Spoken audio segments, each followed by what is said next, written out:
अकबर को शिकार का बहुत शौक था। वे किसी भी तरह शिकार के लिए समय निकल ही लेते थे। बाद में वे अपने समय के बहुत ही अच्छे घुड़सवार और शिकारी भी कहलाए। एक बार राजा अकबर शिकार के लिए निकले। घोड़े पर सरपट दौड़ते हुए उन्हें पता ही नहीं चला और केवल कुछ सिपाहियों को छोड़कर बाकी सेना पीछे रह गई। शाम घिर आई थी, सभी भूखे और प्यासे थे और समझ गए थे कि वो रास्ता भटक गए हैं। राजा को समझ नहीं आ रहा था कि वह किस तरफ जाएं। कुछ दूर जाने पर उन्हें एक तिराहा नजर आया। राजा बहुत खुश हुए, चलो अब तो किसी तरह वे अपनी राजधानी पहुंच ही जाएंगे। लेकिन जाएं तो जाएं किस तरफ? राजा उलझन में थे। वे सभी सोच में थे किंतु कोई युक्ति नहीं सूझ रही थी। तभी उन्होंने देखा कि एक लड़का उन्हें सड़क के किनारे खड़ा खड़ा घूर रहा है। सैनिकों ने यह देखा तो उसे पकड़कर राजा के सामने पेश किया।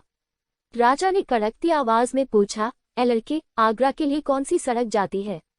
लड़का मुस्कुराया और कहा, जनाब, ये सड़क चल नहीं सकती तो ये आगरा कैसे जाएगी?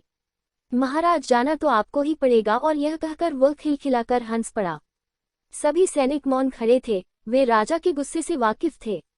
लड़का फिर बोला, जनाब, लोग चलते हैं, रास्ते नहीं। यह सुनकर इस बार राजा मुस्कुराया और कहा, नहीं, तुम ठीक कह रहे हो। तुम्हारा नाम क्या है? अकबर ने पूछा। मेरा नाम महेश दास है महाराज, लड़के ने उत्तर दिया। और आप कौन हैं?